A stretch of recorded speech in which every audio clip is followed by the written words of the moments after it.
te tiene que doler hasta el punto en que lo superes.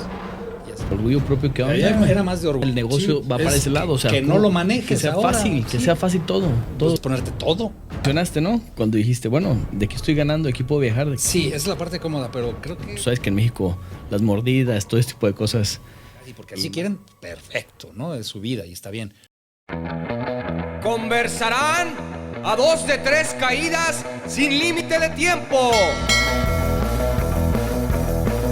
Un luchador, un emprendedor, en una conversación, cara a cara, solo en luchón.mx.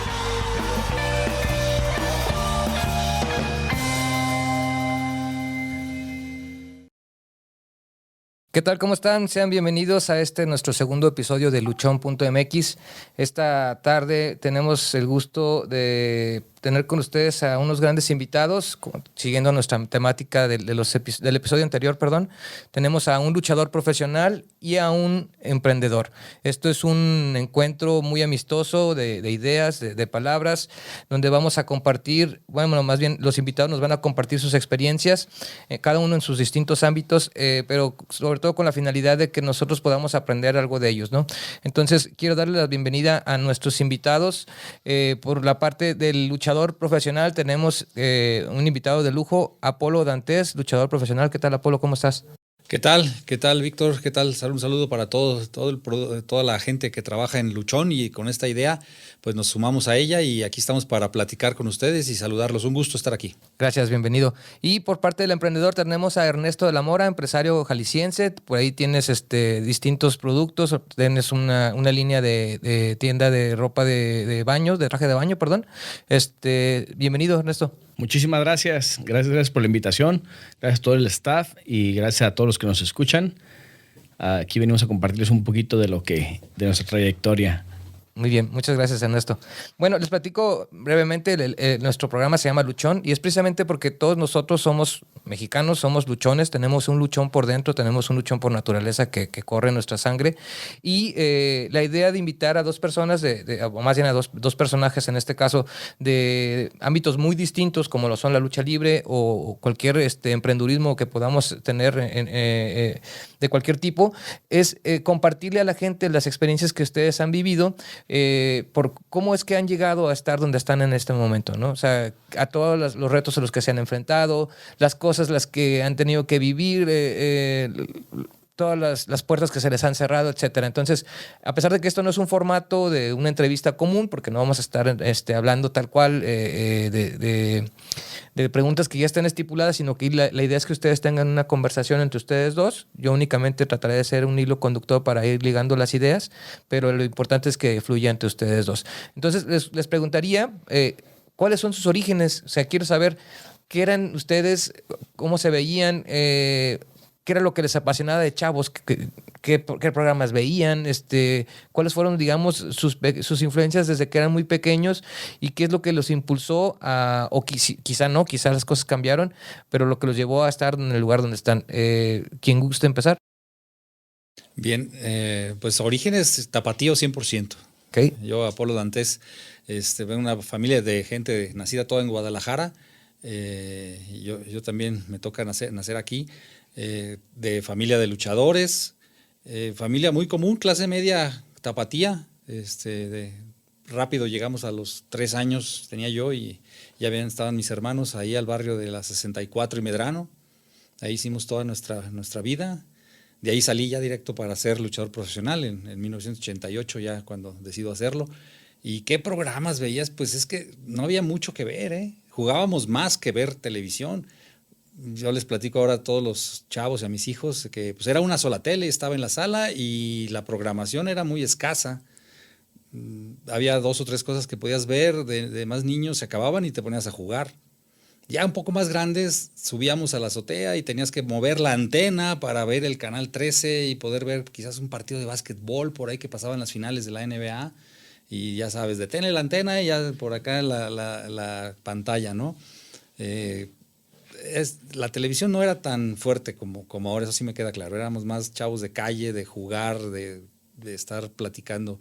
y haciendo vagancias y a la vez retos, ¿no? Siempre, ya sabes, en la calle era de quién corría más, quién lanzaba más las piedras, quién le pegaba más duro a la pelota, quién hacía cosas, ¿no? Todo ese tipo de cosas. Y con una herencia de un papá luchador, pues de repente sí teníamos discusiones, ¿no? Con algunos chavos que se querían pasar o ofendían a tu papá porque lo habían visto en la televisión, que le pegaba a su ídolo y pues tenías que tú librarla con eso, ¿no? Era parte de... Sí, era parte de en la escuela de ser, ¿no? y en la calle teníamos que, mi hermano y yo tuvimos que hacernos valer y defender al papá, y aunque nos ponían una regañada después en casa otra vez, pero pues no importaba. Al nombre y al personaje, ¿no? Que a final de cuentas, pues es con quien se metían, no tanto con la persona, porque con la persona Sí, no la conocían. Pero tú en la primaria y secundaria, pues no entiendes entendías eso. eso. Estaban hablando de tu papá y nadie podía hablar mal de tu papá, ¿no? No sabes diferenciar. Ernesto, ¿y tú, cuando eres chavo, digamos, qué era lo que te motivaba? ¿Cuáles eran tus gustos, tus aficiones, algún deporte? No sé. Chavo sigo siendo, ¿eh? Ah, muy bien. Ya de 41 años, pero sigo siendo chavo. Muy bien. Chavo ruco. Bien, bien. Pues mira, ahí va la primera coincidencia. También de Guadalajara. Ajá. También creado por el barrio más o menos ahí de Medrano. Ok. Ahorita, antes de entrar al aire, platicábamos un poquito Apolo y tu servidor. Y coincidimos en eso, que somos más o menos ahí del barrio de Medrano. Aunque yo nací cerca del Templo de los Hermanos. Ujú. Mis papás en ese tiempo, bueno, cuando yo nací en ese tiempo ellos se dedicaban al tema funerario. Y a mis 4 o 5 años de edad nos cambiamos para el barrio de Medrano y pues prácticamente fui criado en esa zona, ¿no? Lo que yo vi también en casa fue comercio. Desde mis abuelos, mis padres, mis tíos, todos se dedicaban al comercio y toda mi vida he estado involucrado en ese tema del comercio, en diferentes giros. Realmente también de televisión, pues no. Era muy poca la televisión que se veía en casa. Videojuegos, muy pocos. Mi hermano más chico es el que le tocó eso, realmente. Pero los otros 3 más grandes, somos 4 en total. Los 3 más grandes prácticamente fue jugar también en la calle. Éramos muy callejeros. Y no, pues videojuegos, televisión, todo eso prácticamente no. Internet, pues no, ni digamos, ¿no? No, ni siquiera sabíamos que era eso. No, definitivamente No sabemos que existía. O te daban ¿se acuerdan que les daban un CD de América Online? Era así como que y luego esperar a que saliera el ruido. Sí, claro. Así como la primera conexión a internet. Bueno, así Que así se lo conectara a recuerdo yo. internet Ajá. tardaba. Que era un rollo, porque Ajá. que no voy a entrar una llamada porque ya no se puede, ¿no? Entonces Sí. era un tema. Si me permites tantito ahorita que dijiste, Ernesto, del internet, me hiciste recordar, no teníamos y no veíamos mucha tele, pero a mí me impactó mucho de niño y obviamente a mi hermano también lo menciono mucho, pues somos de la edad, yo le llevo 1 año y medio. Mi abuelo, que también fue luchador, pero ya sus últimos años trabajó en una empresa de petróleos en California. Entonces se la pasaba ya todo el tiempo y nada más lo veíamos diciembre y una parte de enero. Y en un diciembre que vino para acá, nos trajo a mi hermano y a mí un Atari, cuando ni siquiera existían en Guadalajara. Entonces imagínate el regalo que nos hizo esa vez el abuelo. Yo todavía lo platico y mira, se me pone la piel así, el impacto que tuvo para mí de niño, ver que la televisión, la caja aburrida, porque televisión pues la pasan mis tías y mi abuela viendo novelas y de repente ahora que acaba de morir Chabelo, pues sí, Chabelo a lo mejor en la mañana lo veías y tan, ¿no? Pero el haber conectado el Atari a esa caja y ver que aparecía algo que no fuera la televisión y que tú lo podías controlar, para mí fue así como que, wow, como creo que lo similar al internet de hoy. Y que poder compartir con los primos y el Atari, y todavía lo tengo ese Atari. Órale, Y se lo regalé a mi hijo. Buenísimo recuerdo. Todo Sí, ahí está todavía. Una sí. reliquia tecnológica. Sí, así es. Hay mucho mercado para esas cosas. Ok, entonces ya fíjense, estamos encontrando algunas similitudes, sobre todo en cuanto al tema de los orígenes de la zona donde crecieron, etcétera. Pero también yo encuentro algo principalmente, pues Apolo, familia de luchadores, tengo entendido tú eres 3ª generación. Sí, así es. Entonces era así como que como los doctores, ¿no? O sea, hay el doctor, el hijo del doctor y el otro doctor. Yo creo que es una tradición mundial, ¿no? Sí, o sea, a lo que se dedican los padres, los abuelos, pues más bien creo que tiene mucho que ver en que ya está gran parte del camino avanzado, ¿no? Entonces, al final es un poquito más fácil seguir ese camino, que también tiene sus complicaciones. Ya nos contarás tu historia de caminar por ese camino, que creo que también cuando repites el camino de los familiares es todavía mucho más difícil porque tienen otras complicaciones, ¿no? Que hay que llenar los zapatos de alguien más y se vuelve ahí muy difícil. Y más si fueron buenos, ¿eh? Exactamente. Y lo mismo tú, Ernesto. O sea, acá, por ejemplo, el tema de los negocios, del ser comerciante, las funerarias, etcétera, pues ya había también ahí como que un cierto rumbo que seguir, ¿no? Un rumbo que seguir, había que darle por ahí. Quizá no siempre se dan las oportunidades para que se repitan las historias, pero precisamente de esto se trata este programa, de compartir esas experiencias, de cómo, a pesar de que ya existía alguna influencia o algo que nos podía llevar a cierta ruta, pues al final, pues cada quien nos vamos haciendo nuestro propio camino, ¿no? Entonces, ok, ya encontramos esa primera similitud. Ahora, platíquenme, en la escuela, acuérdense por ahí de la primaria, secundaria, ¿cómo eran ustedes en la escuela? Pues yo diría que, haciendo a lo que te acuerdas, una retrospectiva hacia donde tu memoria llega, yo estudié la primaria ahí en Los Trojes, famosa en Obregón y la 28. Así le decían Los Trojes porque creo que era una troje antes ahí. Después ya en la secundaria pasé a la secundaria, que la acababan de inaugurar, una de las mejores, se hablaba y que tenía la cuestión técnica, toda la 10 mixta y que también era mixta, en San Andrés. Ahí estuve en la secundaria y después fui a la prepa 4, ¿no? Ya en la Universidad de Guadalajara. Y pues yo creo como un niño normal, ¿no? Un joven normal de esa época y de esas escuelas de gobierno, que tenías maestras muy grandes, también eso era. No había mucho deporte, no había maestros de deporte así como tal. Entonces, pues casi las maestras grandes eran las que recuerdo que nos paraban de repente a un lado de la butaca y hacer un poco de calixtenia, era lo más que te enseñaban a hacer de deporte, ¿no? Entonces, los que sí nos gustaba el deporte tenías que buscarlo por otro lado, ¿no?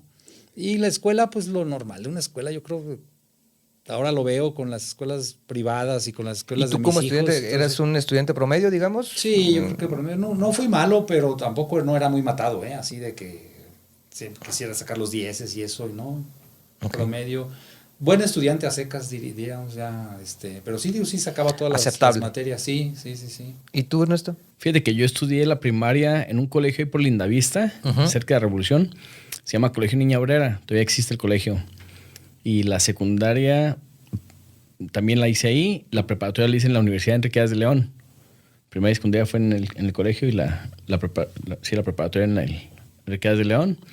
Me considero también que fui un alumno promedio. Realmente siempre fui muy comprometido, o sigo siendo muy comprometido. Me enfoco mucho a mis objetivos y trato de cumplirlos. No tenía calificaciones excelentes, pero sí tenía calificaciones aceptables, buenas. En ese tiempo me gustaba, a mí casi todos los deportes me han gustado, pero yo creo que lo que más me destaqué fue la natación, aunque no fui de un equipo como tú, por ejemplo, o de alto rendimiento, nunca me metí al alto rendimiento, pero porque también los estudios y la casa, el trabajo, desde muy chicos trabajamos, lo que te comentaba hace rato. Creo que soy comerciante porque yo lo veía en casa y desde que teníamos 8 o 10 años, todos los hermanos, mis papás nos ponían a trabajar. Entonces llegaba mercancía y ayúdenos a sacar muestras y a cargar y a acomodar la bodega. En horario laboral, en horario de la tienda, pues uno de la familia tenía que estar al cargo de la caja, que ningún trabajador metiera las manos en la caja. Claro. Sí, puesto fundamental, ¿no? Claro. Entonces, pues vivimos con eso toda nuestra infancia y sí teníamos también tiempo libre de salir a jugar y todo, pero realmente fuimos todos muy metidos en el trabajo. Desde mis papás y los 4 hermanos, todos muy metidos en el trabajo. Okay. En retrospectiva, hoy en día, ¿cómo ven a ese muchacho de primaria, de secundaria? O sea, ¿piensan que tiene mucho sentido en el lugar en el que están hoy en día o se esperaban ver en una posición distinta o haciendo alguna otra actividad? Viéndolo hacia atrás, yo sí estoy satisfecho. Digo, no te puedes quejar, ¿no? De lo que la educación y a dónde te llevaron tus padres, ¿no? Al fin ellos tuvieron esa decisión, ¿no? Uno solo la ejecutó a esa edad. pero el recordarlo, yo creo que sí es padre, porque te enseña a valerte por ti mismo desde muy chico. En las escuelas de gobierno, al menos esa que era muy grande además, te digo que te enseña, ¿no? Tienes que salir adelante ahí, porque siempre había, yo todavía cuando llegué a la secundaria, todavía de repente había algunos, en esa secundaria no tanto, pero en la 2 y en otras, algunos estudiantes muy grandes, que les decían que ya habían pasado... Fósiles, ¿no? Fósiles, sí, ya se me fue la palabra, pero sí fósiles, y pues te traían a carrilla, ¿no? Tú llegabas muy chico. Que ya habían repetido 2 o 3 veces. Sí, entonces a esa edad la diferencia de edades sí marcaba la diferencia. Pero pues tenías que pasarlo por ahí, pues ¿qué te decían los tíos y el papá? Pues defiéndete. No te dejes. No te dejes, pues es lo que te decían. Y antes, ahora le dicen bullying. Pues yo me río de todas esas cosas. Pues se llamaba carrilla y tenías que aguantar. Y eso lo entiendo ahora. Aquí me voy a adelantar quizás un poquito. Cuando yo empecé a entrenar lucha libre, y siempre lo he dicho cuando puedo hacerlo, no quisiera hablar de las cosas técnicas, pero una de las enseñanzas que me deja ahora más en retrospectiva, que yo creo que también aplica en las escuelas, aunque no se dé uno cuenta, es que el entrenamiento de la lucha libre, cuando tú llegas a un gimnasio que bien formado, cuando hay muchachos y muchachas y luchadores que ya tienen años ahí, y tú llegas por tu primer día y empiezas a perder todas, no ganas una, te frustras. Entonces lo que te enseña la primera ocasión al paso de los meses en el gimnasio, si aguantas quedarte ahí, es a tolerar la frustración de perder. Y eso al futuro es muy bueno. Yo digo, deberían ponerlo la SEP a todos los alumnos de todo México. Y ahora que está por eso voy con el bullying, y entonces es porque es frustración a perder, frustración a que te digan que no, frustración a que te digan que eres más chaparro, frustración a que te digan porque eres más feo que el otro. Eso a no ser aceptado. A no ser aceptado, pero lo tienes que superar. Te tiene que doler hasta el punto en que lo superes. Y así, te lo digo el ejemplo rápido, yo lo entendí en la lucha. Yo llegué el primer día a entrenar junto con mi hermano y otro muchacho que saben de lucha, el último dragoncito. Curiosamente llegamos juntos. Pero a lo que voy me dice el Diablo Velasco, que era figura imponente del maestro que había sido de todos los luchadores de estrellas de México. Los hijos de Dantes, pues a ver, adelante, y me pone con una mujer. Y no lo digo en forma despectiva, ¿no? Porque ahorita pues digo, eso es muy delicado. Lo digo en forma de admiración. Y me puso una zarandeada. Que para qué te cuento, ¿no? Porque ya tenía mucho más experiencia. Creo que 5, 6, 7 años entrenando. No, pues te llevaba. Ahí. Entonces no sabes ni pararte y te derribaba con una facilidad. Y chaparrita, así chiquita la mujer. Obviamente al paso de las semanas, rápidamente, pues ya te fuiste defendiendo, ¿no? Y luego después alguno flaquito por ahí, otra vez a perder, y otra vez a perder. Y te frustras, pero cuando lo entiendes y él decía, tranquilo, empieza a aprender 2 o 3 técnicas, párate bien, empuja bien, haz esto, haz aquello y verás que vas a empezar a ganar. Entonces, la vida es así, ¿no? O sea, no te llega el triunfo a la primera, no te llegan las cosas bonitas, además son muy efímeras. Llega primero el trabajo y la frustración y los nos. No, y mientras más te caigas y más luches y más te cueste, pues más lo saboreas, ¿no? Más lo disfrutas. ¿Y tú, Ernesto, cómo te ves en retrospectiva? Fíjate que cuando yo estaba chico, pues obviamente yo no pensaba ni siquiera estar como estoy el día de hoy, ¿no? Yo creo que ni siquiera, nunca me lo imaginé. Sí pensaba trabajar y pensaba ser un hombre de bien y pensaba tener éxito, pero pues también el éxito es muy subjetivo, ¿no? Claro. Entonces, más bien ahorita volteo para atrás y digo, bueno, gracias a Dios que tuve todas esas oportunidades de estudiar, de prepararme, de trabajar, de aprender de mis padres, de mis conocidos, de mis tíos, de mucha gente que me rodeó y que me dieron las bases, para yo poder destacarme en el buen sentido, ¿no?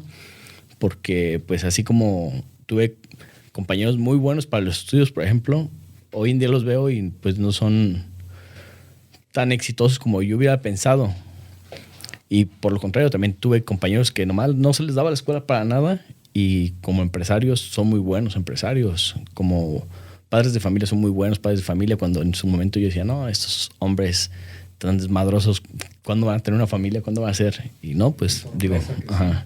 Es que esa es la idea. Digo, ustedes están aquí invitados y gracias por aceptar la invitación, pero porque nosotros consideramos que son exitosos cada quien en su ramo.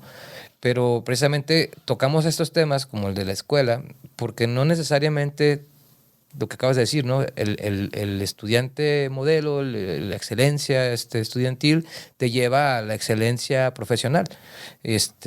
Por el contrario, a veces no tiene nada que ver, como tú bien lo acabas de decir. O sea, hay veces que el más relajiento, el más desmadroso, el que nunca entraba, el que se hacía la pinta, el que todo, resulta que ya es el mejor abogado, ¿no? Del buffet más especial, porque así llega a pasar. Entonces, esa es la idea, o sea, que tengamos este ejemplo de que no hay una fórmula o no hay una clave para el éxito, o sea, no existe. Hoy en día hay muchos gurús de muchas cosas y muchos coaches y muchos este tipo de pensamientos que hay una pequeña lista o los 5 tips que te van a llegar a ser exitoso, ¿no? Y yo creo que no existe eso, o sea, cada quien en su historia distinta va a ir generándose oportunidades y va a ir aprendiendo de sus errores y va a ir a empezar de nuevo y a tocar puertas y a caerte, y por eso es que tenemos este concepto que se llama luchón. Lo mencionó Apolo, perdón la interrupción, lo mencionó Adelante. Apolo, pero yo considero también lo mismo, o sea, es la base del trabajo. Te puedes caer, te pueden ganar, pero si sigues trabajando y sigues preparándote, tarde que temprano te va a llegar el éxito. Y lo mismo en el comercio, lo mismo en todo. O sea, todo es en base al trabajo, en base al tiempo que le dediques. Persistencia. Exactamente. La persistencia es muy básica. Eso que dices Víctor, de las calificaciones y todo eso, también estoy muy de acuerdo. Y lo que dices que no siempre el que es mejor en la escuela, de repente en la vida profesional, quiere decir que sea el mejor también. Nosotros le llamamos ratones de gimnasio. Y en el gimnasio en la lucha había ratones de gimnasio, es decir, que están todo el tiempo ahí. Y buenísimos. No buenísimos, excelentes, hacían todo bien. Y de repente uno que otro, pues sí, buen físico también, y se daban el tiempo para entrenar todavía pesas, y tú decías, wow, va a ser un superestrella, ¿no? O sea, que el santo, ni que 1000 máscaras, ¿no? Lo va a superar. Y de repente su debut como profesional, fracaso total. No hace clic, le da miedo el público, y adiós. Sí, es que te digo, tanto en la lucha como en el tema comercial Sí y profesional, necesitas también otros ingredientes, ¿no? O sea, necesitas acabas de mencionar, tener no es carisma, solo una cosa, necesitas sí. tener empatía, necesitas generar ese clic, ya sea con un cliente o con un aficionado, para Sí. que funcione. O sea, puedes tener todos los libros y toda la cátedra y todo lo que tú Sí. quieras, pero si no tienes ese otro pequeño ingrediente que es la simpatía. Cuando ya te vas a enfrentar al público, en este caso, pues a clientes, ¿no? Te vas a cerrar una venta, quizás, me quiero imaginar. Proveedores. O proveedores, a negociar con un proveedor y luego negociar, son dos cosas distintas. Y acá el luchador, cuando llegas y te paras a un público, sí, ahí es donde se ve todo lo que aprendiste en un gimnasio, todo lo que entrenaste y todo eso, ahí es la cruda realidad. Esos Y tienes que 20 ganarte minutos, el público también. sí te lo tienes que ganar, pero no tienes que esforzarte por ganarlo. Es decir, si solo vas pensando en eso, pues no, adiós. Tienes que hacer bien lo que sabes hacer, tienes que estar concentrado, tienes que ver qué es lo que tienes enfrente, porque no, te vas a enfrentar primero al luchador y después al público que está como espectador. Y el público mata pasiones y eleva ídolos, ¿eh? O sea, las masas es impresionante lo que es la energía que generan. Por eso los espectáculos de cualquier deporte y de cualquier índole, cantantes y todos, generan esa adrenalina y esa emoción, ¿no? Tanto al que lo está viendo como al que el talento que lo está proveyendo, ¿no? Y eso solo cuando te metes a un ring o a un teatro o a un escenario o a una cancha de fútbol profesional te das cuenta de eso, ¿no? Y aquí la lucha más porque hay una gran interacción con el público, directa. Es más, de ojo a ojo y de mentada a mentada.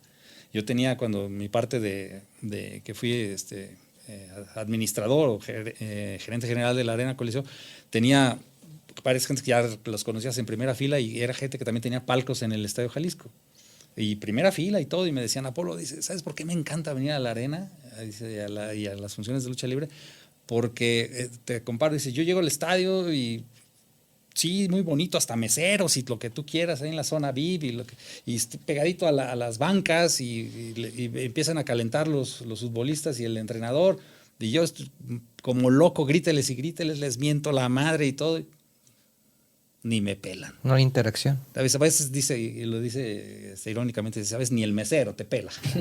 Sí. En cambio, llego aquí a la lucha, dice, a la arena, y todavía traigo apenas la cerveza y ya tengo al cubetero aquí con la cerveza. Apenas me estoy sentando, ya está la primera lucha y por ahí al primer luchador que me ve le miento su madre y me encanta que me la regresa. Y me quedo en la silla sentado.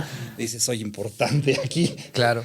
Ahí sí me pelan. Bueno, es una anécdota, ¿no? De la cuestión de la... Entonces ese público te mata o te hace ídolo, ¿no? Sí. Y lo que dijiste, Víctor, es bien claro, ¿eh? Y ahí sí me quedé... Y eso existe en todos los medios. Carisma. Esa palabra. Pero ¿sabes qué? Ni se entrena, ni se compra. Ni se estudia, ni se estudia, ni hay una ni universidad. se aprende. Quizás lo detectas, que lo tienes o no lo tienes. Y el carisma se tiene en cierto porcentaje, o se tiene mucho o se tiene poco. Pero ya se trae. Eso sí me queda claro, ¿eh? Vamos a hacer una pequeña pausa y ahorita continuamos.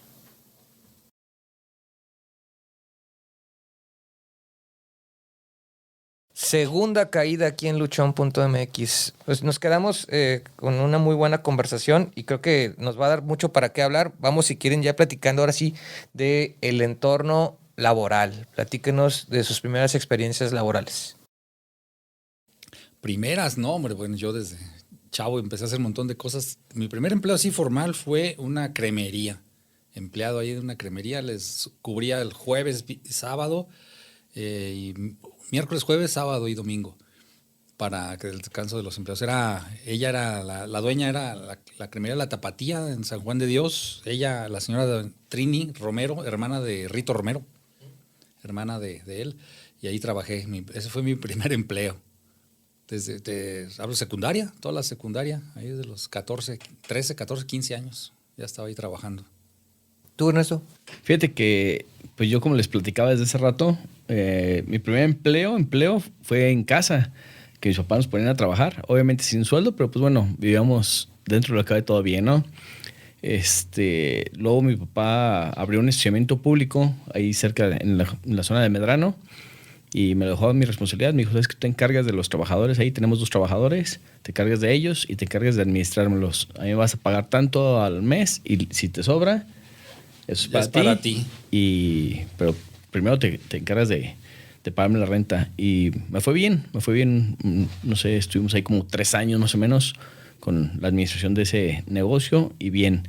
Posteriormente abrimos unos restaurancitos o fondas, más bien, también hay por Medrano, y que también muy, muy buen negocio, mucho trabajo, muy buenos resultados, pero ahí me empezó a conflictuar un poquito con los estudios, porque por atender el negocio descuidamos los estudios. Yo ya estaba en la prepa, entonces eso ya no nos gustó nada a la familia, porque aparte de mis papás tenían ellos un negocio y tenían que estarnos apoyando. Este negocio era de mi hermano y mío.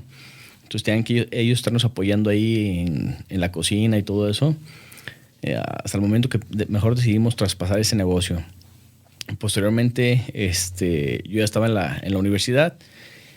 Bueno, en el Inter, pues todo el tiempo les ayudaba a mis papás, ¿no? En su negocio.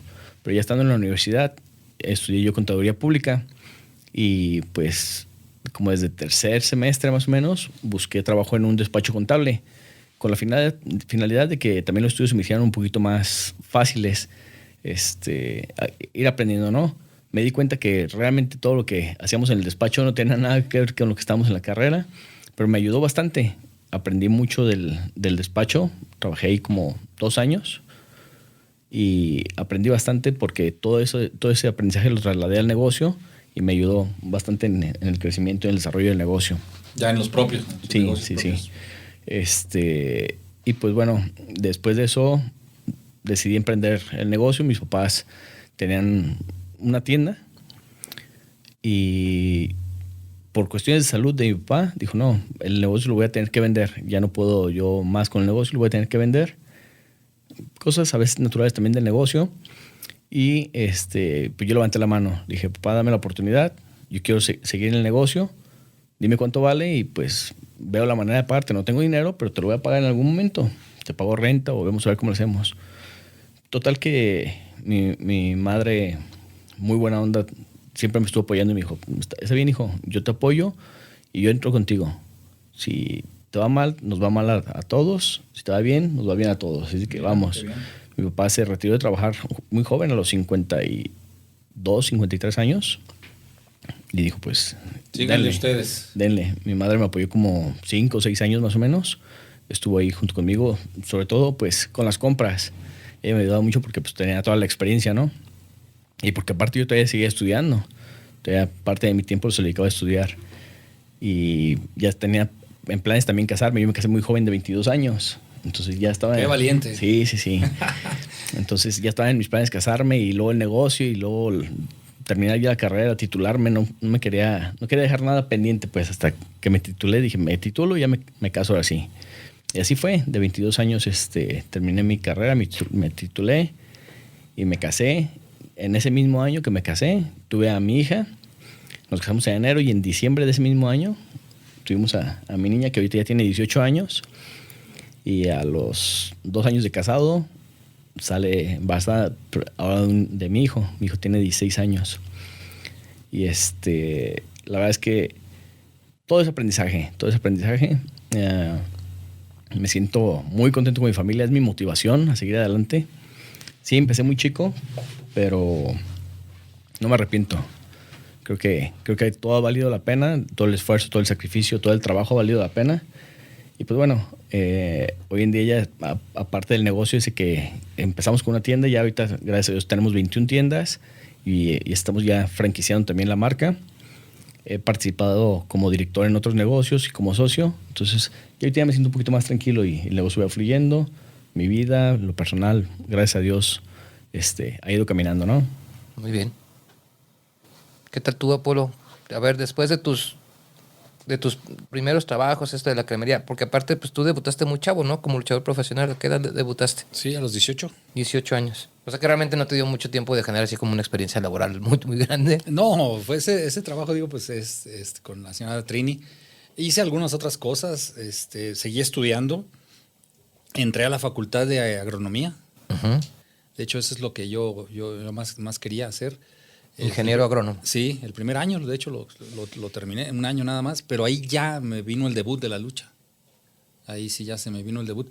Previo al debut de la lucha, fíjate que mi papá ya en sus finales de lucha se lastima el estómago, un desgarre estomacal, y abdominal, quiero decir, y se queda lo que nunca, fue como un prerretiro. Nunca lo teníamos tanto tiempo en casa y lo tuvimos como 6 meses para recuperarse de esa lastima. Y en esos 6 meses se dio cuenta, pues, de más cosas que pasaban en casa, ¿no? Mi madre fue una apasionada siempre de las cortinas y sabe coser.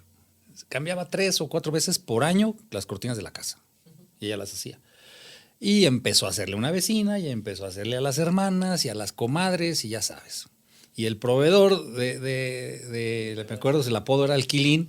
Su familia toda era no me acuerdo la marca, de una marca de aquí en Guadalajara grande, Marul o algo así, de cortinas y cortineros grandes aquí en Guadalajara. Pero era el hermano más chico, era la ovejita negra. Y lo tenían ahí todo. Y entonces él nos enseñó a mi hermano y a mí a instalar cortineros y cortinas y todo eso, y nos proveía el material y todo.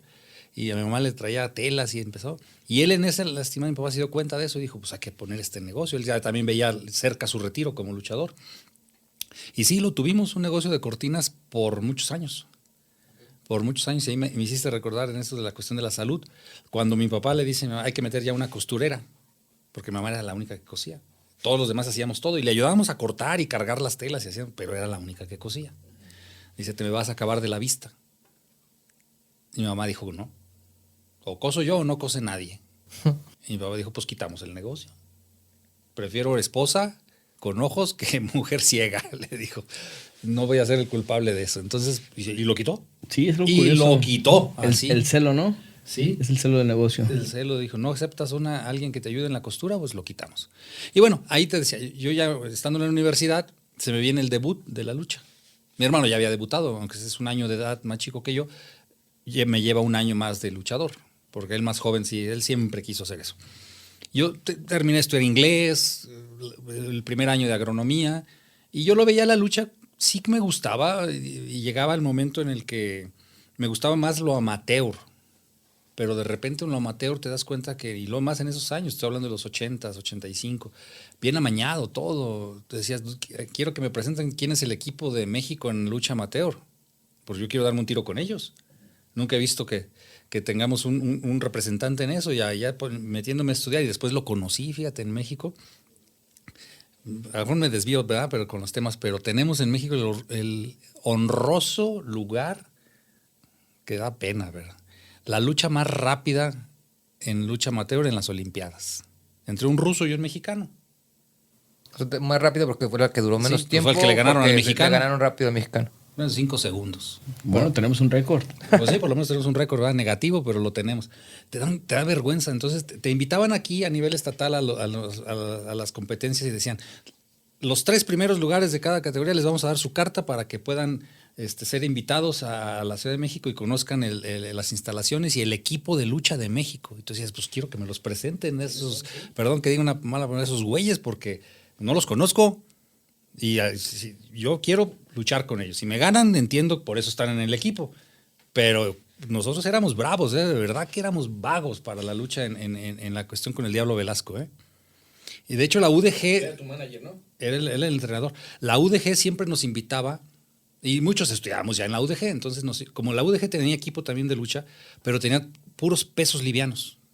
Los pesos semicompletos y completos los tenía el Diablo Velasco, porque éramos los que teníamos como la intención también de ser profesionales. Entonces, bueno, cuando esa edad joven y te das cuenta que pues nunca te van a llamar. Ahí te puedes quedar toda la vida y nunca te van a invitar a por lo menos a competir o a contender para tener un derecho de formar, ya no digo ni siquiera que me lleven a los Panamericanos, ¿no? Por lo menos déjenme contender a ver si soy capaz de estar en un equipo nacional, ¿no? Seleccionado nacional, sí. Pero entonces en esa época todavía no estaba tan formado el CODE aquí en Jalisco, ¿no? Porque, No estaba tan fuerte, es cierto, eso también. Porque digo, ya Es verdad, tiene sí, en algunos eso, años que sí es muy fuerte, ya que también es la como lucha aquí representante de Jalisco Sí, en muchas disciplinas, no nada más. en etapas eso. de la vida que te tocan. Con la llegada del doctor Andrade. Correcto, sí. Se fortalece eso no me toca. el CODE, a mí. ¿verdad? No, sí, te estoy hablando del 84 al 88, más o menos, que fue mi época amateur. Y el periodo de un luchador es corto, supongo Sí, yo. de cualquier deportista profesional. Casi de cualquiera. La lucha tiene algo. Si te cuidas y lo llevas bien, puedes llegar a... Mi papá luchó por 30 años. Pero yo luché por 22. Hay otras generaciones que yo empecé a entrenar con ellos y ya luchan por 15. Y ahorita un luchador que supere los 10 años o 12 años ya es mucho, ¿eh? También se van acabando muy pronto, sí se acaba pronto. Entonces, bueno, me viene el debut profesional y dejas todo por la lucha, ¿no? Doña Lucha es muy celosa. Empiezas a viajar, empiezas a ganar un poquito más de dinero, empiezas a conocer lugares, la posibilidad empiezas a abrir los ojos, dices, caray, pues no soy tan malo para esto, puedo ir a Estados Unidos, puedo ir a Japón, te pones esas metas, que es lo que han hecho otros luchadores. Dices, bueno, lo que no pude hacer en lo amateur, pues a lo mejor en lo profesional sí, ¿no? Te abre otros caminos. otro horizonte. Y yo tomé esa decisión y abandoné ciudad, universidad, novia, familia, comodidades de estar en casa y todo por ir a un departamento en la Ciudad de México, en la calle Allende 87, a 2 cuadras de la Lagunilla, un baño para 15 personas. Una pequeña camita, rentabas ahí ese cuarto por estar luchando con el glamour de la Ciudad de México, pero pues nadie conoce dónde dormías y dónde vivías. A veces sin dinero para comer, trasladarte tú solo. La primera vez que yo fui a Ciudad Neza, el primer domingo que me enviaron a Ciudad Neza, yo me quería morir. Es horrible una ciudad. Para llegar. No, ya que estás adentro, llena de lodo, basura, perros, todo el mundo en la calle. Sentías que te iban a asaltar en cualquier momento. No. Perdón que hable así de la Ciudad de Neza. Ahora ya ha mejorado mucho, pero estoy hablando del 88, 89. Tienes que dejar todo eso por un sueño, por una idea, o por una cuestión de que es ser luchador profesional, ¿no? Y ganar un campeonato, o luchar en la lucha estrella, o ponerte alguna meta de eso. Son ¿no? sacrificios que valen la pena al final del camino, ¿no? Sí, al final son esfuerzos, lo que decíamos, y son en un negocio igual. Tú abres un negocio, lo pones y tienes que hacer esos sacrificios y tienes que rompértela ahí y hacerlo para que eche a andar y después tienes los frutos, ¿no? Sí. ¿Atlantis fue de tus tiempos o no? Un poco antes que yo. Un poco antes. Sí, Atlantis Él fue proveedor también de mis papás. Sí. Él, ya siendo luchador profesional, él abrió una empresa de logística. Ah, caray. Ajá. Y Será otro Atlantis. ¿Atlantis, el luchador? Sí. Sí. Yo que sepa, no. También nunca. cerca del barrio de Medrano. Él es de Acatic, Jalisco. ¿De Acatic? Sí. Él y toda su familia es de Acatic. Ese municipio dio Atlantis, dio a un tío mío, Alberto Muñoz, Bueno, mi madre es de ahí, por eso. Dio a los Romero, Rito Romero y Juventino, y entonces los Romero, ese municipio de Jalisco ha dado a varios luchadores. Él es de ahí y él entrenó aquí muy joven, también se fue a México y de hecho vive en México todavía. Entonces, no A menos que me esté equivocando si sea otro A lo mejor es sí. otro Polo personaje. Ochoa. Polo Ochoa. ¿No te suena? No me suena ese nombre. Ajá. Pues era un luchador profesional y él también fue proveedor. De logística. De logística, ok. Vamos retomando la idea. Estamos hablando de las experiencias laborales. Ahora, ya determinamos cuáles fueron, digamos, sus influencias, por qué la misma vida los llevó por ese camino. Pero vamos ahora determinando cuál fue el parteaguas. O sea, en qué momento dijeron, esto sí es para mí, esto es lo que yo quiero hacer, esto es lo que realmente me gusta. ¿Hubo alguna situación, algún momento determinante que fue, digamos, parteaguas? Sí, sí lo hay. Te comento que al principio sí fue más, yo sí todavía pensaba que la lucha iba a ser como una actividad secundaria y yo podría haber terminado mi carrera y la carrera de inglés y todo. Y después te das cuenta que la vida te dice no. Y Porque sí, incluso ahorita lo que nos comentabas de toda esa experiencia de irte a Ciudad de México, etcétera, pudiste ahí en ese momento decir, no, yo no me quiero estar aquí, yo no quiero estar batallando, yo no quiero estar sufriendo, ¿para qué estoy haciendo esto si yo tengo todo en mi casa, puedo regresarme? O sea, pero ¿en qué momento dijiste, no, voy para adelante, no importa lo que pase? Creo que lo mencionaste, ¿no? Cuando dijiste, bueno, de aquí estoy ganando, de aquí puedo viajar. De aquí. sí, esa es la parte cómoda, pero creo que tu pregunta ahí, Víctor, va más en el que ya te entra como el orgullo personal. Ya estás como quiero imaginarme una analogía en un tobogán. Ya te sentaste, ya estás ahí en la parte alta, está corriendo el agua.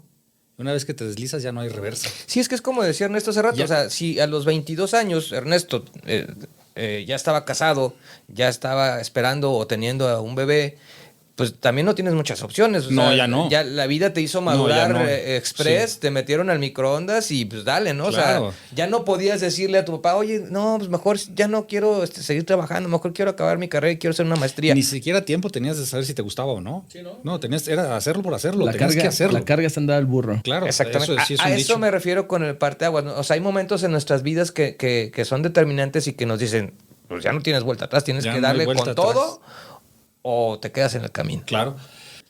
Y dices, y luego viene la cuestión como de orgullo personal del que te decía, de que comentábamos al principio, de que vienes de una familia donde todos se dedicaron a eso.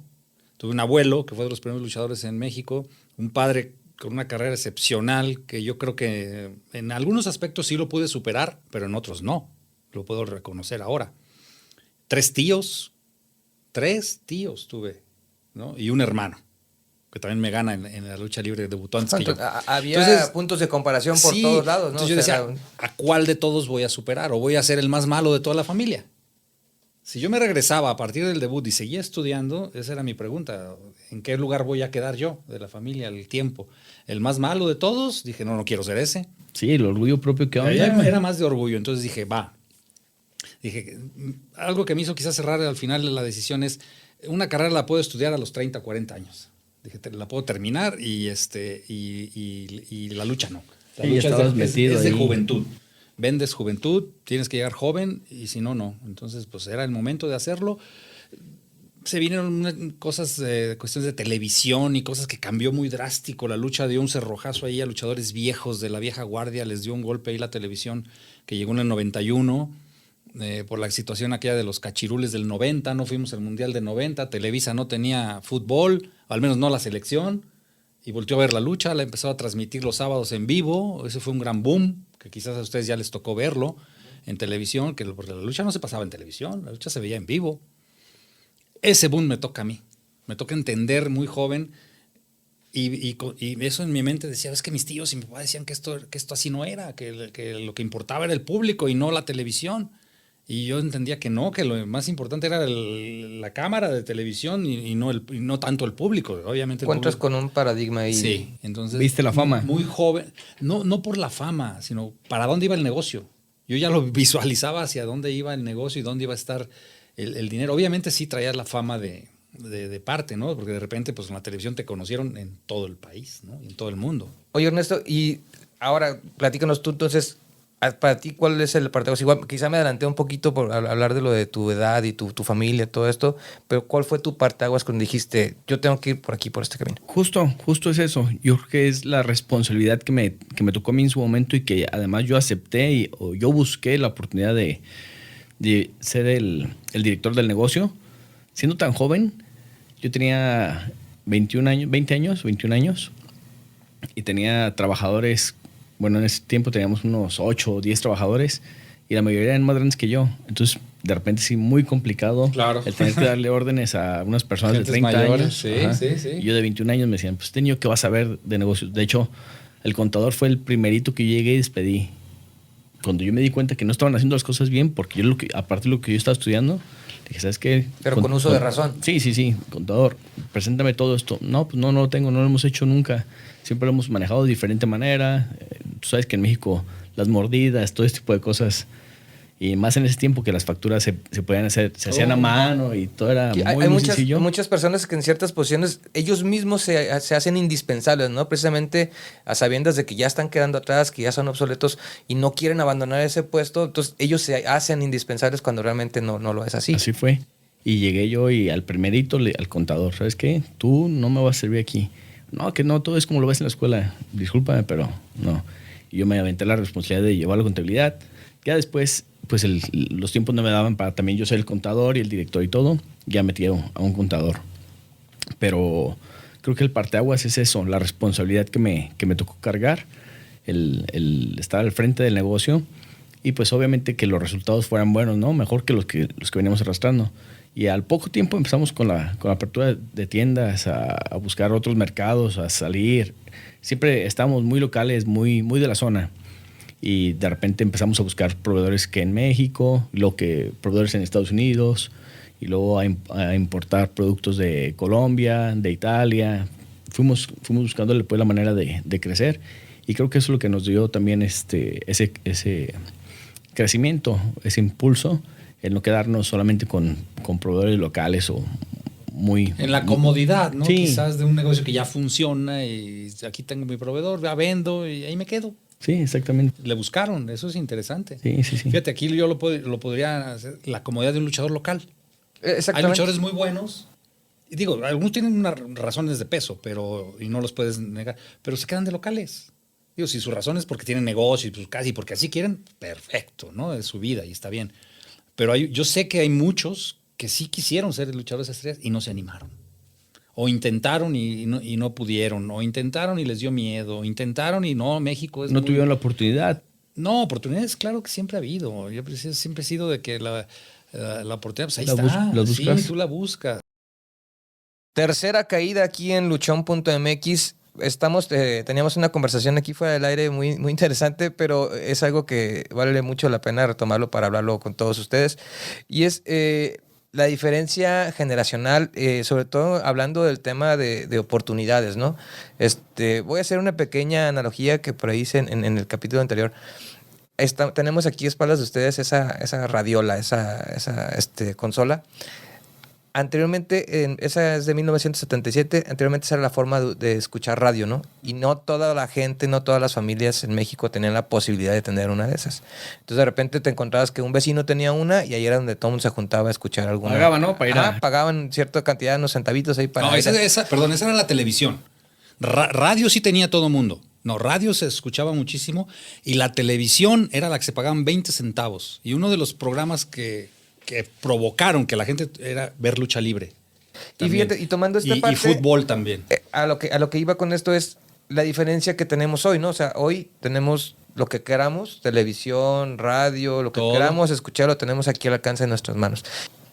A ver, Ernesto. Ah, caray. Tocando este tema, ¿qué le dirías tú? Bueno, para empezar, ¿qué edad tenías ahí, Ernesto? ¿Cómo llegó esa foto aquí? Tenemos nuestros trucos. Ah, venían preparados. Claro. Ok. Yo creo que tenía como unos 20 años. 20 años, ok. Ok, Ernesto. ¿Qué le dirías tú hoy a ese Ernesto de 20 años? Aprovecha todas las herramientas que tienes. No bajes la guardia. Y sal a luchar por todo. La vida, dedícale cuerpo, alma y corazón. Ok, ¿te acuerdan que hace rato platicábamos del tema de los gurús y de los coaches y todo esto? Vamos haciendo este ejercicio. Tú sí le puedes dar consejos a ese chavo porque ya viviste tu vida propia. Sí. O sea, ¿qué le dirías? Dale por aquí, no hagas esto, dale por acá. Me doy cuenta que hay algo que nunca se puede recuperar y es el tiempo. Yo lo que le dijera a Ernesto hace 20 años, no pierdas el tiempo. No pierdas el tiempo. El tiempo es lo único que no recuperas, es muy valioso y sigue con ese esfuerzo, con esas ganas de salir adelante. Entonces dijimos que tenías 20 años en esa foto. Sí, ¿Te trae buenos recuerdos? muy buenos recuerdos. Sí. Sí, sí, sí. Es relajado. Es una palapa. Estás ahí como, no, estás así como en Mazamitla, algo así, ¿no? Se ve así como bosque. Sí. No estoy seguro en dónde sea, pero sí, algo parecido. Qué bueno, pues qué bueno. Entonces, ahí está. Entonces, tu consejo para ese Ernesto de 20 años es no pierdas el tiempo. Sí, exactamente. Ok, sí, tienes toda la razón porque es algo muy valioso y es algo que no podemos comprar, no podemos adquirir, no podemos regresar. El tiempo solo existe una vez y hay que aprovecharlo. Eso es correcto. Ok, ahora, a ver, Apolo, ¿qué edad tenías ahí? Unos 22, yo creo. Pues ahí más o menos similar a la de Ernesto. Sí, 22. ¿Tú qué le dirías a ese Apolo? Mira nomás qué luchadorazo veo ¡Qué ahí. porte, ¡Qué bárbaro! No, bueno, pues eso es lo que... ¿Qué diría? Que lo volvería a hacer. O sea, yo vendí lo que le decía, y así lo decían los viejos, por eso lo digo yo así. En la lucha, el espectáculo, el deporte, vendes juventud. Tienes algo que venderle a una empresa y al público. Si no, pues no eres nadie, ¿no? Talento, hoy eso lo aprendí en las empresas, se le llama talento. Tu talento arriba del ring, tu presencia, eso es importante, pero pues esa es parte genética. Algo modificas en el gimnasio, pero mucho pues es genética. Eso es lo que le diría y no me arrepiento de verdad ahora ya de 54 años y de repente que te da tiempecito y empiezas a hacer ahí, a analizar partes de tu vida, dices, ¿lo hubiera hecho o no lo hubiera hecho? ¿No? Todavía de repente te lo puedes preguntar. Y yo, sí lo volvería a hacer. Es que a eso me refiero. O sea, sí lo volvería a hacer. Haciendo este supuesto en el que tú pudieras hablar con ese chavo de 22 años, ya con la experiencia que tienes hoy en día, ¿qué le dirías? O sea, ¿qué consejo le darías a ese muchacho?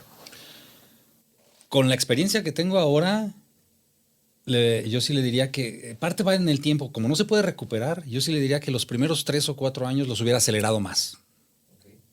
Sí, los hubiera acelerado más de repente porque eso me hubiera llevado más rápido a tener un lugar estelar, que lo tuve rápido yo, en realidad nunca luché en las luchas preliminares, pero sí le diría esa parte, acelérale un poquito de repente porque si no sientes a veces que tienes como competencia, de repente como que te pones un poquito relajadón, ¿no? Esa es esa zona de confort, ¿no? Que existe una zona de todos confort. los ámbitos. Y a hoy, yo ahora te puedo decir cómo funcionó la lucha en Estados Unidos, en Japón, en México, lo que te platicaba de esa época. A mí me tocó ahí entender la transición de la lucha mexicana sin televisión y la lucha mexicana con televisión. Y yo la entendí muy bien. Y esa lucha mexicana con televisión eliminó muchos luchadores viejos, que todavía podían haber durado un par de años más o 3 o 4 añitos más, ¿no? en sus carreras, pero esa tecnología que llegó eliminó a muchos viejos, ¿no? Así de cruel, así, pum, los olvidaron, vámonos, fuera, ustedes ya no sirven. Y yo como joven lo entendí, entonces esa parte lo hubiera acelerado un poco más. Ahora, un joven que llega ahorita tiene que meterse también a las redes sociales, que no existían cuando yo estaba, no solo la televisión, estar consciente que va a salir en la televisión, sino que las redes sociales, ¿cómo las vas a manejar? Ya se graban casi todas las luchas y salen en YouTube. Te pueden conocer en todo el mundo para bien y para mal. Uh-huh. Para bien y para mal, desgraciadamente, porque los errores que yo cometí de joven, que seguramente los cometí, y me acuerdo de algunos, pero solo me acuerdo. O nos acordamos los que participamos en él. ¿Te acuerdas?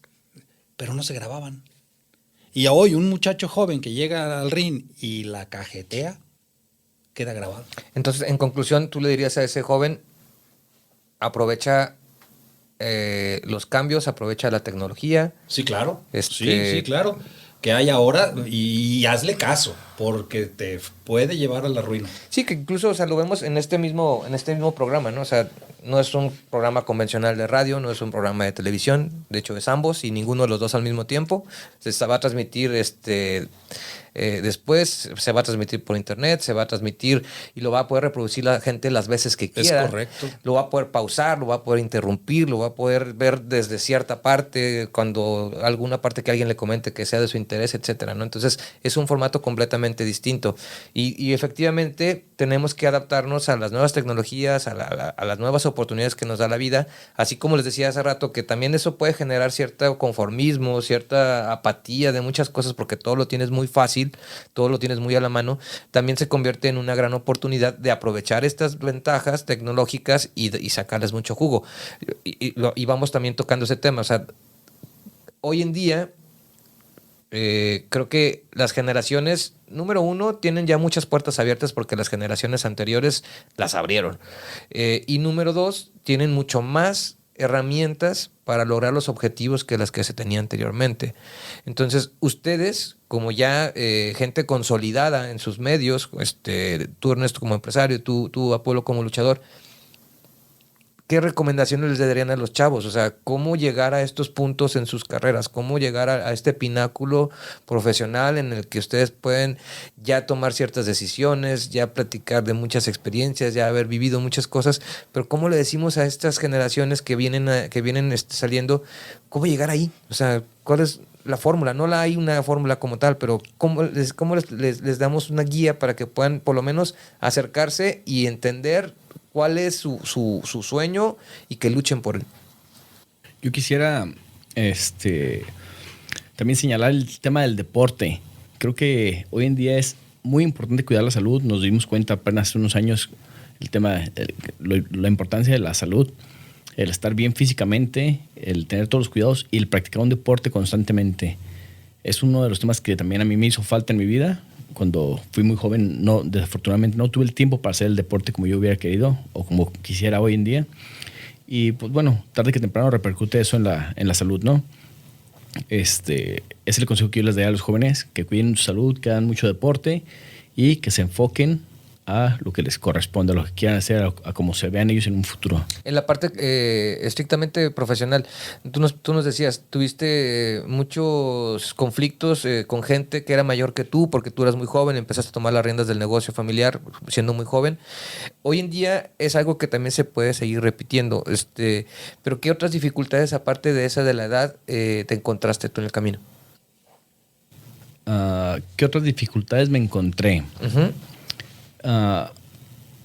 Bueno, han sido problemas. Uno de los problemas graves que tenemos la mayoría de los empresarios es el tema del capital, por ejemplo. Uh-huh. Realmente no hay un capital suficiente nunca para cualquier negocio, más cuando estás en un periodo de crecimiento. Siempre el capital tiene que ver. La competencia desleal. Últimamente la tecnología, las grandes empresas, Amazon, que nos ha comido mucho del mercado, todo este tipo de compañías muy grandes, si no se adapta uno a la actualidad, el tener un sitio web con todas las facilidades, todas las comodidades para lograr unas mejores ventas, tarde que temprano va a llegar alguien más te come. Pero ¿cómo le compites a esos monstruos? Digo, o sea, nunca te vas a poder poner a la par, pero puedes hasta cierto punto replicar ciertas cosas que hacen ellos para poderlo aplicar en tu negocio, ¿no? Sí, claro, pues hay estrategias y hay maneras de cómo, sí, como dices tú, no le podemos competir a ellos, pero pues buscarle la manera de cómo llegarles por un lado y también cómo vender a través de ellos. Y aparte, exactamente, ¿no? Adaptarte. O sea, quizá no sea tu fuerte, pero buscas la forma de colgarte de lo que ya lleva avanzado a alguna persona, la expertise en esos temas, por ejemplo, del e-commerce y todo esto, para poder llegar a esos puntos y expandirte y sobre todo a aprender a que tu negocio evolucione junto con las tecnologías que pues cada día van cambiando, ¿no? O sea, lo que vivimos hoy ya en un mes ya va a ser pasado y ya va a ser muy, muy pasado. Ya vamos a estar muy atrasados con el tema de la tecnología, pero creo que es importante y es fundamental adaptarte y evolucionar. Sí, hay un dicho que dice, si no puedes con el enemigo, únete. Uh-huh. Y también lo que hemos hecho, subirnos a sus plataformas de esas empresas tan grandes y pues también vender a través de ellos, ¿no? Ok. Muy bien. Pablo, tú hace rato nos decías, al luchador joven también hay que prepararlo ya en estos momentos, tema de redes, tema de cómo manejarse Claro. públicamente, cómo manejar las cámaras, entrevistas, etcétera, que quizá era algo que anteriormente no se manejaba tanto. No existía. Pero, por ejemplo, también sabemos que hay un enfoque muy negativo de todo esto, ¿no? Porque se pueden hacer luchadores que sean nada más de pose y que sí. no le den el lugar a la preparación, al profesionalismo, etcétera. Entonces también es muy fácil desviarte del camino. Sí, mira, bueno, ahí tocando brevemente lo de la cuestión de que dices de luchadores de pose en las redes, aquí les decimos que hay muchos luchadores de Facebook, ¿no? Y me imagino que en muchos ámbitos profesionales debe haber. Sí. Mucha gente que aprovecha una red social con ese tema de hacerse ver o sentir que soy algo que realmente aparentar, que no soy. Creo que ahí debemos diferenciar eso. Por eso me quedé ese rato, y ahorita lo voy a comentar, decías esa vorágine de las redes sociales, de la tecnología y de todo eso que nos lleva y debemos adaptarnos a ellos. Sí debemos, pero respira tranquilo, escoge cuál herramienta de todas esas es la que vas a agarrar. Si no, no me quiero imaginarme. A mí me gusta mucho el bricolaje y tengo ahí un pequeño tallercito de que hago cosas de madera y eso es algo muy personal que hago. Tengo un montón de herramientas. Me quiero imaginar que las quiero agarrar todas al mismo tiempo. Pues me vuelvo loco y más tengo 2 manos. Algo así yo veo. Tienes todas esas herramientas. Estúdialas, ve qué posibilidades y a cuál te adaptas mejor. Es decir, yo tengo 3 o 4 martillos y siempre agarro el mismo. ¿Sí? Es decir, ahí tengo 2 o 3 sierras y siempre hay una que en especial siempre la agarro, ¿no? O sea, hay una herramienta a la que te puedes adaptar tú. Adáptalas a esas herramientas a ti, al ser humano, no al revés. Yo daría ese consejo a mis años y que me ha tocado una generación en la que dicen por ahí mis compañeros de secundaria y prepa, pues somos afortunados porque nos tocó lo analógico y ahora lo digital. Y las generaciones de ahora solo lo digital. Sí. Entonces tenemos un punto de comparación y tenemos una herramienta más fuerte todavía que ellos. Claro. Es decir, se va la luz y todavía podemos seguir trabajando. Sabemos cómo. Sabemos cómo. Sí. O sea, esa parte creo que la podemos hacer. Pero mi punto es, utiliza las herramientas y de hecho las herramientas es algo de que el ser humano creó desde hace más de 10,000, 20,000 años en que todavía estábamos emparentados con los simios. El agarrar una piedra y romper un hueso para comerte el tuétano, esa herramienta ya es tecnología. Sí. Y eso nos dio el cerebro que tenemos ahora. Bueno, ya me desvié un poquito para atrás, pero creo que es parte del ser humano, ¿no? Sí.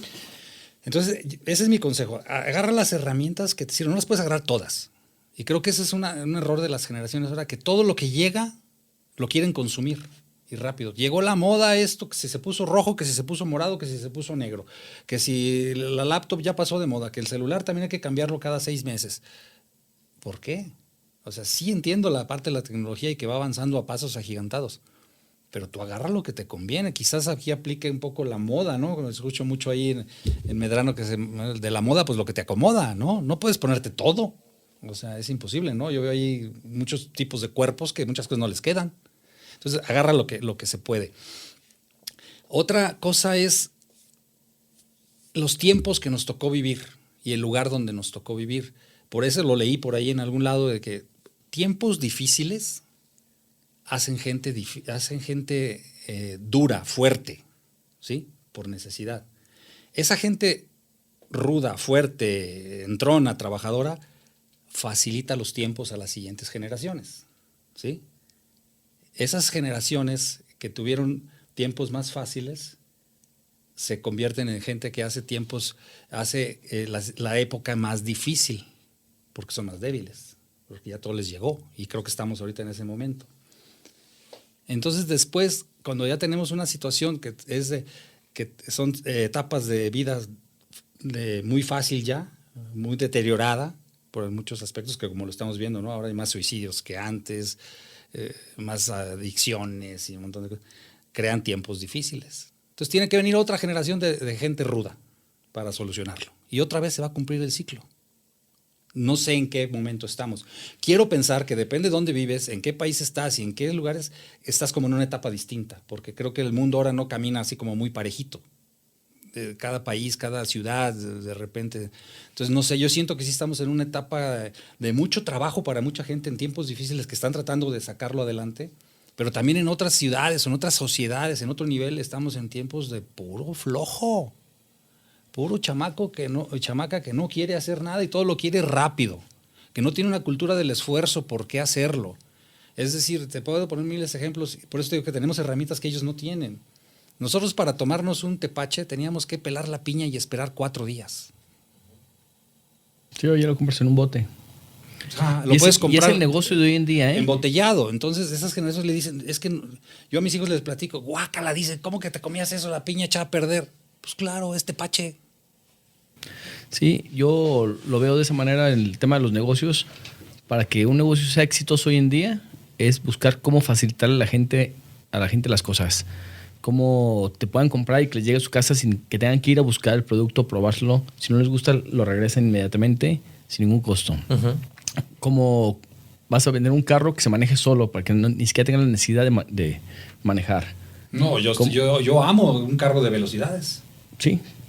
O sea, digo, a lo mejor. Pero hoy en día el negocio va para ese lado. O sea, que no lo manejes. Que sea ahora, fácil, sí. Que sea fácil todo. Todo. Más fácil de no manejarlo, pues nomás subirte que te transporte, ¿no? Y es precisamente lo que les decía, ¿no? O sea, esta enorme diversidad de todo hace también que te conviertas en una persona muy apática. O sea, que nada te llene, nada te enamore, nada te enganche, que era algo que sucedía anteriormente, ¿no? O sea, al que le gustaba la música se enganchaba con la música y buscaba la forma de estar partícipe de la música, ir a conciertos, ir a esto, ir al otro, y te enganchabas de esa parte, ¿no? Y ahorita creo que esta gran diversidad de todo en general, porque tú lo decías hace rato también, Apolo, o sea, en cuanto a temas de salud, de vicios, de deportes, de todo esto, es difícil, ¿no? O sea, y tener tanta... entonces, esta enorme diversidad de todo también nos convierte en apáticos de todo. O sea, nada nos llena, nada nos satisface al 100%, ¿no? Entonces, queremos darle a entender a toda nuestra audiencia, no somos quien para dar consejos. Al final, cada quien va a obtener de este programa lo que quiera obtener. Claro. Pero se trata de compartir las experiencias, ¿no? Y de decirles, anteriormente el camino quizá era más complicado, era más sinuoso, era más complejo, tenía más obstáculos, y al final de cuentas se llegó a la meta, ¿no? O sea, se luchó cuantas veces fue necesario para poder llegar a la meta. Aquí, Víctor, perdón que te interrumpa, y esa es parte de lo que comentábamos y lo acabas de decir con la palabra meta. Tú le dices a los chavos, ¿pero qué quieres? Bueno, para ir a un punto tienes que saber a dónde quieres ir y trazar una ruta para llegar a él. Si no pones eso en primer lugar, es difícil llegar. Es como querer matar moscas a escopetazos. Pues tírale, pues sí, a ver si le atinas. Entonces, en la vida, en los negocios, en el deporte, en las relaciones personales, fíjate metas, pero específicas, tienen que ser claras. Día, lugar, hora, qué kilómetro, en dónde está, cómo se llama, qué es, a qué huele. Tienes que ponerle todo eso a tu cerebro y después dices, ¿cómo llego ahí? ¿Quién ya llegó ahí? Y voltea a ver a los que ya llegaron. No voltees a los que te dicen cómo llegar. Esos son los de que tú hablas, de los gurús y sí. Coach. Dicen, los coaches. Que no es malo, sí te pueden entrenar y te pueden dar una idea por ahí, quien sea gente honesta, pero también hay algunos que son charlatanes. Pero no hay mejor que el que ya caminó ese camino que tú quieres caminar. Claro. ¿Sí? ¿Quién ya llegó ahí a donde yo quiero llegar? A esos es donde tienes que poner los ojos. ¿Qué hizo? Y eso, mira, yo creo que otra de las cosas que yo digo, todos los mexicanos ojalá pudiéramos algún día, sé que no se puede, pero ojalá, si usted puede, deje de ir a Estados Unidos o deje de ir a Cancún, si alguien puede pagarse un viaje a Japón, págueselo. Yo fui 4 veces a Japón y me quedé... No me enamoré como muchos compañeros que se enamoraron de la cultura y se trajeron cosas japonesas y siempre traen algo japonés no, yo me puse ya había estudiado, ya había visto algo de la cultura japonesa, pero cuando lo vi, dije, ¿por qué no entendemos que así debe ser la sociedad? Los ideales, ¿no? Sobre todo. Muchas cosas de cómo piensan y cómo actúan. Entonces, si tú quieres tener unas ciudades más ordenadas, tienes que tener sociedades más...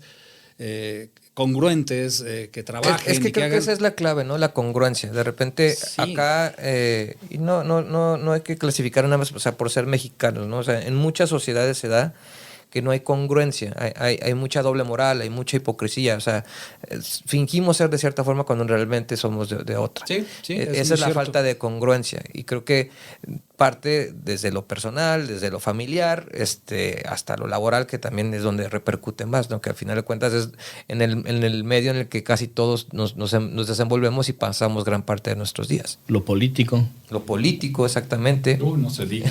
Ni hablemos. No entremos en ese tema. Ajá, hoy hay que hablar de algo menos polémico, de religión o de fútbol. No, sí, es que esa es la realidad, ¿no? De nosotros. Iba a decir de México otra vez, pero no, o sea, no es difícil encajonarlo nada más a que suceda en México. O sea, es algo general. No, se da en muchos países, sobre todo los latinos que fuimos conquistados. O sea, la palabra cuando fuimos sometidos. Son países que fueron masacrados, te tumbaron tu cultura y pusieron la de ellos encima. Son países que tenemos eso. Y ni modo, aquí nos tocó vivir y somos una mezcla de todo eso. Somos el resultado de todo eso. Pero ¿no? nunca es tarde para aprender. Claro, no se justifica, pero nos va a llevar muchísimos más años. Pero volvemos a lo mismo. Cuando querramos corregir eso, porque si no se quiere corregir, nunca se va a corregir. ¿Sí me explico? Sí. Es decir, tienes que tener la meta ahí clara. Primero date cuenta que correcto, date cuenta. Y debes tener la apertura para saber escuchar estos consejos de la gente que ya lo vivió. Sí. Entonces, mira, creo que haciendo un pequeño resumen de todo esto, hay que ponernos metas claras, cortas, medibles.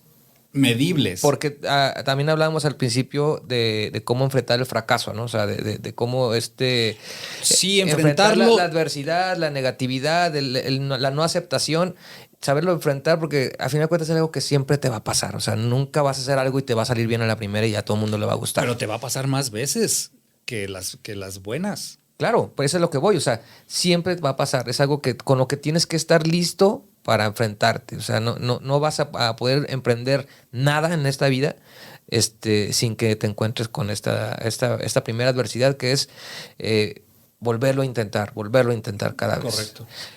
Yo creo que es también cómo reaccionas hacia esa adversidad. Uh-huh. Eso es algo muy importante, porque no solamente es enfrentarlo, es cómo reaccionas, cómo lo tomas y cómo aprendes de eso. Sí, porque te puede tumbar por completo y ya fracasaste, ¿no? O sea, ya no lo vuelves a intentar. Pero sí. Ahora, aquí también sí es importante eso, pero también vamos con las herramientas actuales. Entonces, vamos a agarrar estas herramientas que vienen de Japón. Yo puedo estar intentando hacer algo 1000 veces, pero ¿por qué no volteo a ver el que ya lo hizo bien? La cultura japonesa hizo eso. A mí me decían los japonesitos con los que que hablaban inglés y que los que nos encargados de cuidarnos y traernos por todo el país. Dice, Apolo, no es coincidencia que todos los japoneses piensan que ven al japonés turista tontito con su camarita tomando fotos. No. Dice, una foto de una tecnología nueva vale mucho dinero en Japón. Y todos la llevan. Hay un programa, dice, en las escuelas que nos enseñan a todos, dice, y sobre todo más a los que van hacia el diseño, pero a todos, tú tienes que ir a un lugar y tienes que tu tarea es describir lo que te pusieron a ver ahí. Pero específico, medidas, colores, tamaños, formas y para qué sirve, pero no puedes usar nada de tecnología. Lo tienes que ver todo en tu mente. Ok, entonces... Esa parte es porque ya aventajaron. Entonces, a lo que voy es, ¿por qué hoy los japoneses no hicieron las cámaras mejores? Simplemente buscaron a los alemanes, que eran los que tenían las mejores, y las imitaron y las superaron. Fueron a Suiza, vieron los mejores relojes, los imitaron y los superaron. Fueron a Estados Unidos, a Alemania y a otros países a ver las mejores empresas de autos, los imitaron y los superaron. Simplemente llegaron a imitarlos y después a superarlos, y a superarlos, y a superarlos. Entonces ellos ya se ahorraron un gran camino. ¿Tú sabes que toda la tecnología de Toyota se la pasó a Nissan después de la guerra? No empieces de cero. Japón no necesita Toyota le dijo, yo no quiero ser la única empresa de autos en el país. Necesito que haya 2 o 3 o 4. No empieces de cero, toma todo, toda mi cuestión tecnológica, todos mis ingenieros. Aquí que a veces eso nos falta, parte, ¿no? De ahí. Compartir el conocimiento, porque es difícil adquirirlo y llegar a esos puntos. Sí. Creo que todavía es más difícil saberlo compartir.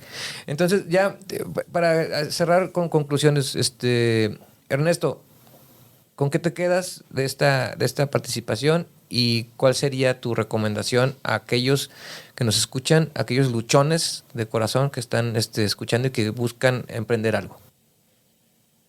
Me quedo con varios puntos que tocamos aquí.